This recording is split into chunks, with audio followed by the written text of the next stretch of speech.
नमस्कार, स्वागत है आपका। आप देख रहे हैं अपना हिमाचल। मैं हूं आपके साथ सना वारिस। हेडलाइंस के बाद खबरों की तफसील जानेंगे और बड़ी खबर का रुख सबसे पहले 22 अगस्त को हिमाचल सरकार की कैबिनेट बैठक होगी। इस बैठक में विधानसभा के मॉनसून सत्र को मंजूरी मिल सकती है, ऐसी खबरें सामने आ रही हैं। इसी के साथ हिमाचल सरकार की ओर से ई टैक्सी खरीद और नई खनन नीति को भी स्वीकृति मिल सकती है। प्राकृतिक आपदा के कारण हुए नुकसान को लेकर भी इस कैबिनेट मीटिंग में चर्चा की जाएगी। तो बड़ी खबर, वो सवाल जिस पर भारतीय जनता पार्टी लगातार सुक्खू सरकार को घेर रही थी। जी हां, मॉनसून सत्र के सवाल पर घेरते हुए भारतीय जनता पार्टी सुक्खू सरकार को देखी गई और अब यह कहा जा रहा है कि 22 अगस्त को हिमाचल सरकार की कैबिनेट बैठक होगी और इस बैठक में विधानसभा के मॉनसून सत्र के हवाले से बातचीत की जाएगी। और कहा यह जा रहा है कि मॉनसून सत्र को हो सकता है कि इस बैठक में मंजूरी भी मिल जाए और इसके अलावा कई और मुद्दे हैं जिस पर इस कैबिनेट बैठक में बातचीत होगी। हिमाचल में आपदा से हुए नुकसान की समीक्षा के लिए सीएम ने सचिवालय में एक अहम बैठक की। इस बैठक में सभी विभागों के सचिव शामिल हुए और सीएम ने सभी विभागों से नुकसान की जानकारी ली। सीएम ने कहा कि वो नुकसान की समीक्षा के लिए हर सोमवार सचिवों के साथ बैठक करेंगे। इस दौरान सीएम ने कहा कि प्रभावित लोगों की सरकार पूरी मदद करेगी। जिन लोगों के घर उजड़े हैं उन्हें जरूर बसाएगी। यहां सीएम ने 15 करोड़ की सहायता राशि देने के लिए कर्नाटक के सीएम को धन्यवाद भी दिया। ये आश्वासन हिमाचल के सभी लोगों को जो प्रभावित है, हमारी सरकार एक एक आदमी को सरकार के जो आर्थिक साधन है, जो सीमित साधन है, उनसे उनको मदद करवाएगी। मैं धन्यवाद देना चाहूँगा कर्नाटका के चीफ मिनिस्टर जी का। उन्होंने भी हिमाचल सरकार को 15 करोड़ रुपए की आर्थिक सहायता दी है और निश्चित तौर से जो भी आर्थिक सहायता का एक एक पैसा है यह आपदा प्रभावित परिवारों को मिलेगा। सर, जो प्रशासनिक सचिवों के साथ बैठक, आपने एक नया कॉन्सेप्ट शुरू किया है, क्या बाकी इश्यूज भी इसमें कवर किए जाएंगे? अभी तो डिजास्टर है, लेकिन देखिए, प्रशासनिक जो सेक्रेटरीज है उनके साथ हर मंडे को बैठक होगी। प्रदेश के विकास के संबंधित भी है, कुछ एक रिफॉर्म्स भी हम करने जा रहे हैं। मैंने कहा था ना कि हम व्यवस्था परिवर्तन में विश्वास कर रहे हैं, तो उस व्यवस्था परिवर्तन में कई चीज़ें आ रही हैं, पर सब होगा कि कितना हमें काम करना, किस चीज़ में हमने पैसा लगाना है। कई योजनाएं हैं, उसका एक कंसेप्ट पेपर तैयार हो रहा है कि हिमाचल अगले 4 साल में कैसे अपने पांव पर खड़ा हो। मेरी बैठकें इसी दृष्टिकोण से हो रही है। आपदा से अब तक कितना नुकसान हुआ है ये भी जान लीजिए। अब तक 8000 करोड़ का नुकसान हुआ है। ग्राफिक्स के जरिए हम आपको बताएंगे। जी हां, हिमाचल में आपदा से अब तक 8000 करोड़ रुपए का नुकसान हो चुका है। हिमाचल में आपदा से 346 लोगों की मौत हो गई है, जबकि प्रदेश में अभी भी 38 लोग गायब हैं। 384 सड़कें और 3 नेशनल हाईवे बंद हैं, जबकि बिजली के ट्रांसफार्मर 196 ठप बताए जा रहे हैं। तो वहीं पेयजल की 100 परियोजनाएं इस आपदा से, बाढ़ और बारिश से प्रभावित हुई हैं।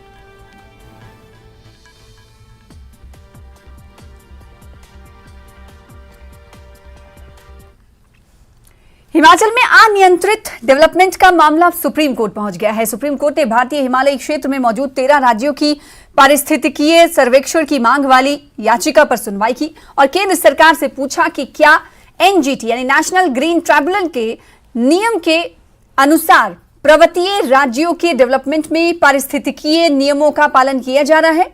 इस मामले में कोर्ट ने अगले सोमवार को सरकार से ड्राफ्ट रिपोर्ट भी मांगी है। अब मामले पर अगली सुनवाई सोमवार यानी 28 अगस्त को होगी। अनियंत्रित निर्माण के खिलाफ दाखिल याचिका में आरोप लगाया गया है कि उत्तराखंड और हिमाचल समेत तमाम पर्वतीय राज्यों में पहाड़ इसलिए दरक रहे हैं क्योंकि इन राज्यों में बिना किसी पारिस्थितिकीय सर्वेक्षण के निर्माण किया जा रहा है।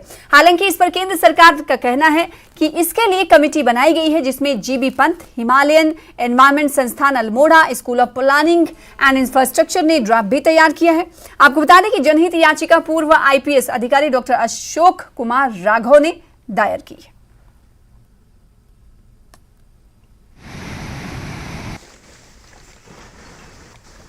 शिमला नगर निगम के पूर्व उप महापौर टिकेंद्र पंवर ने आपदा को लेकर जागरूकता फैलाने के लिए 24 घंटे की भूख हड़ताल शुरू की है और वो शिमला के ऐतिहासिक रिज मैदान में भूख हड़ताल पर बैठे हैं। उन्होंने कहा कि ये विनाश मानव रचित है, हिमालय बचेगा या नहीं ये अब इस बात पर निर्भर करता है कि हम विकास का कौन सा रास्ता अपनाएंगे। 4 लेन का निर्माण यहां लोगों को लाने के लिए किया गया, लेकिन आज एक भी पर्यटक या अन्य लोग नहीं आ पा रहे। टिकेंद्र पवर ने कहा कि निर्माण में बरती गई अनियमितता यानी गड़बड़ी के लिए NHI और निर्माण कंपनियों पर मुकदमा चलाया जाना चाहिए। वहीं नुकसान के आकलन के लिए सेवानिवृत्त सुप्रीम कोर्ट के न्यायाधीश की अध्यक्षता में एक जांच आयोग का गठन किया जाना चाहिए। जो क्लाइमेट साइंटिस्ट हैं, जिसमें दुनिया में रिपोर्ट बनती है, इसको हम IPCC बोलते हैं, inter governmental panel on climate change, जो दुनिया के सबसे बेहतरीन साइंटिस्ट मिलकर ये बात करते हैं। उसके भी रिपोर्ट 6 आई है। उसने ये कहा है कि इंडियन सब कॉन्टिनेंट दुनिया को लेकर है, लेकिन इंडियन सब कॉन्टिनेंट में 2 बातें उसने सबसे वल्नरेबल कही है कि यहाँ ध्यान देना बहुत ज़रूरी है, यहाँ बहुत ज़्यादा नुकसान होगा एसेट्स का, जिंदगियों का और इकोनॉमी का। इसमें है हमारा कोस्टल रीजन, जिसमें पूरा कोस्ट लाइन जो है, और हिमालय पर्वत। कोस्ट में तो ये कह रहे हैं बॉम्बे शहर अगर ऐसे ही रहेगा तो 20 साल में आधा डूब जाएगा, और हिमालय पर्वत में अगर हम ऐसे ही चलेंगे तो हिमालय भी आधा खिसक जाएगा, क्योंकि सबसे यंगेस्ट रेंज ऑफ माउंटेन्स है। अभी भी यहाँ प्लेट मूवमेंट हो रही है, सेडिमेंट्री रॉक्स है, मिट्टी का मतलब स्ट्रेटा डिफरेंट है। तो वो एक्सट्रीम वेदर इवेंट्स बोल रहे हैं, और वो बोल रहे हैं कि जो पहले 100 साल में मान लीजिए कुछ इवेंट होते थे, अभी 100 साल में वो 100 से भी ज़्यादा होंगे।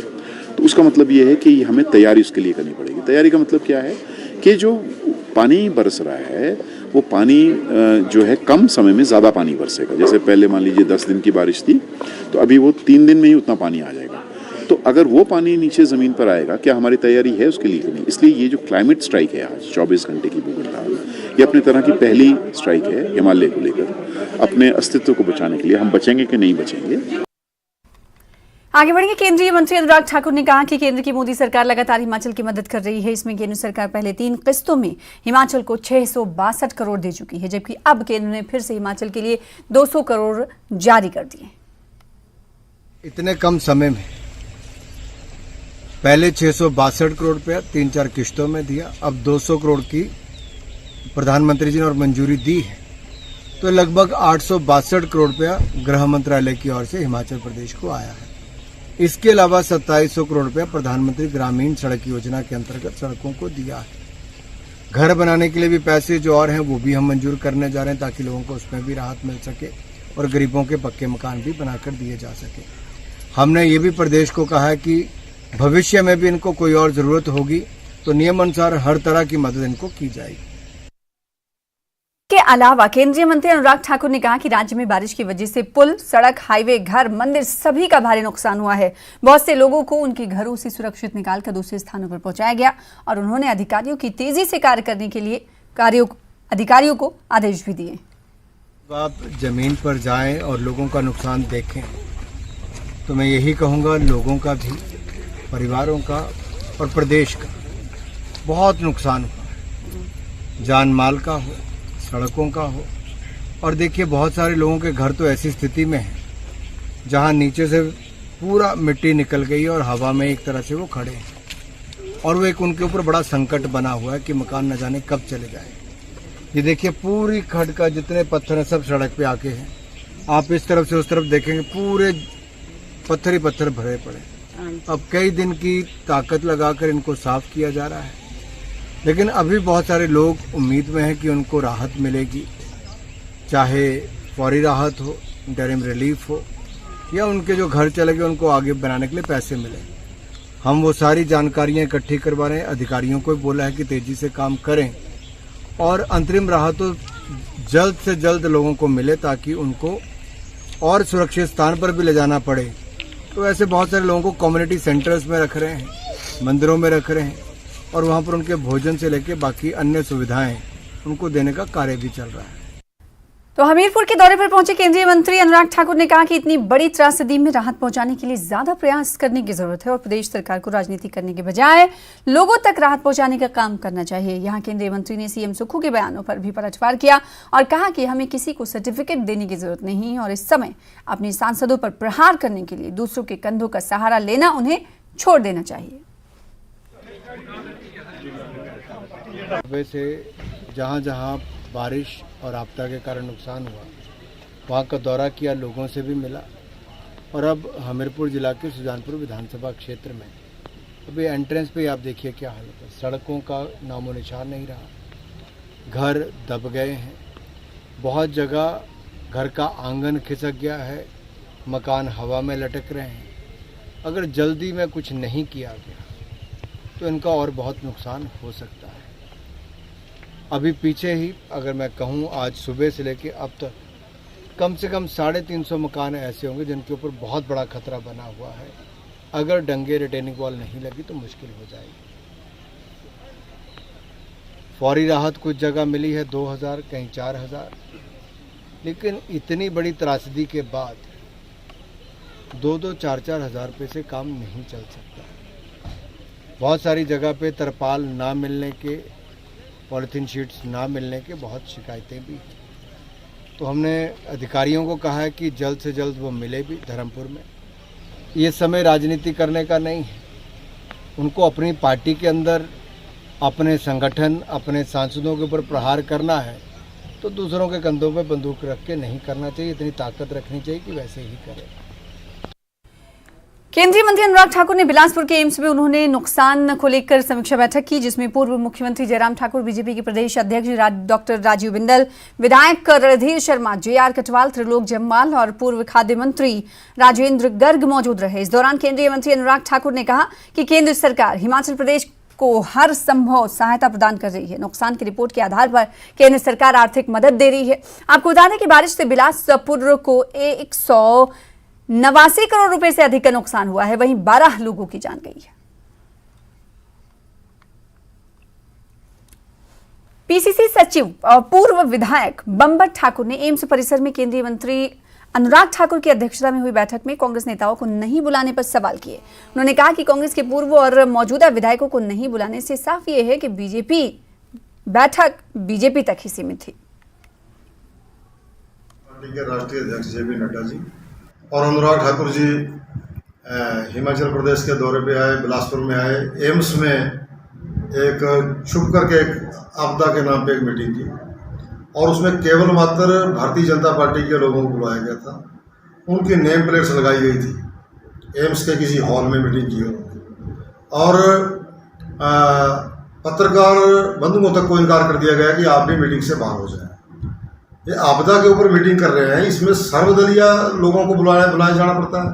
और जो चुने हुए विधायक हैं, कांग्रेस के भी जो विधायक हैं, उनको नहीं बुलाया गया। कांग्रेस का कोई विधायक नहीं था, कोई प्रधान नहीं था, कोई नेता नहीं था, केवल मात्र भाजपा के MLA और ex-MLA और उनके जिला के पदाधिकारी, जिला प्रधान, उनके पट्टियाँ लगाई गई थी, ये कुर्सी इसके लिए, उसके लिए। तो ये कैसी आपदा की मीटिंग करके गए। और फिर जब किसी पत्रकार वार्ता में किसी हमारे आदरणीय पत्रकार ने पूछा कि आपदा के लिए आप हिमाचल प्रदेश के अंदर आए हो, तो राष्ट्रीय अध्यक्ष कहते हैं कि ये आपका क्वेश्चन ठीक नहीं है, आपदा का कोई प्रश्न नहीं है। तो आप हिमाचल प्रदेश के अंदर आपदा के लिए मीटिंग कर रहे हैं, दूसरे दलों को वंचित कर रहे हैं मीटिंग में आने से, प्रशासन को ये दिखा रहे हैं कि जो भी हो रहा है हिमाचल प्रदेश के अंदर हम ही कर रहे हैं। हिमाचल प्रदेश में आई त्रासदी को CPIM ने राष्ट्रीय आपदा घोषित करने की मांग की है। इसी के चलते पूर्व विधायक राकेश सिंघा की अगुवाई में CPIM का प्रतिनिधिमंडल राजभवन में राज्यपाल से मिला और आपदा में हिमाचल की मदद को लेकर एक ज्ञापन सौंपा। हमने हिमाचल प्रदेश के राज्यपाल महोदय को विनती की है उनसे कि देश के प्रधानमंत्री से जिस भी रूप में, निजी तौर पर या संविधान के तहत जो भी तौर तरीका वो उचित समझते हैं, हमारी दर्द और हिमाचल प्रदेश की पीड़ा को उनके दरबार तक पहुंचाएं। और राज्यपाल महोदय ने, ईमानदारी से हम आपसे साझा कर रहे हैं, बहुत पेशेंट हियरिंग दी।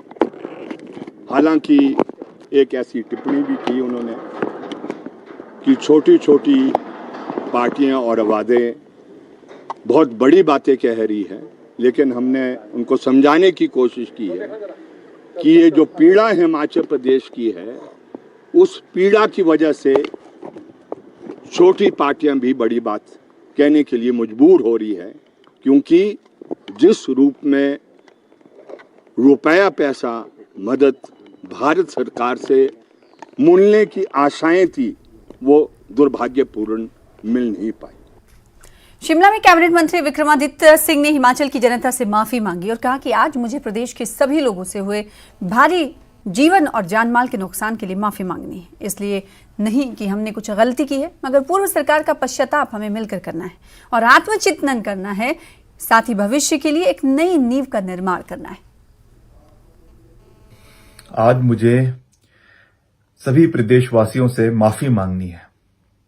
माफी इसलिए नहीं कि मैंने या हमने कुछ गलत किया है, मगर माफी इसलिए क्योंकि कंटिन्यूस गवर्नमेंट से, बिकॉज वी बिलीव कि सरकारें कंटिन्यूटी में चलती है, कुछ तो कमियां रही होगी जिसकी वजह से इतना नुकसान हिमाचल प्रदेश में हमको पिछले कुछ दिनों में देखने को मिला है। मैं किसी के ऊपर कोई उंगलियां नहीं उठाना चाहता, मैं किसी के ऊपर कोई टिक्का टिप्पणी नहीं करना चाहता, मगर जब तक हम पश्चाताप नहीं करेंगे, ह्यूमैनिटी के रूप में पश्चाताप नहीं करेंगे, इंट्रोस्पेक्शन नहीं करेंगे, आत्मचिंतन नहीं करेंगे, तब तक हम भविष्य का रास्ता नहीं अपना सकते हैं। पूर्व मंत्री वीरेंद्र कंवर ने आपदा में सहयोग के लिए केंद्र सरकार का आभार जताया। उन्होंने कहा कि केंद्र सरकार ने संवेदनशीलता से हिमाचल प्रदेश को हर संभव मदद उपलब्ध कराई है। यहां वीरेंद्र कंवर ने प्रदेश सरकार पर राजनीति करने का भी आरोप लगाया।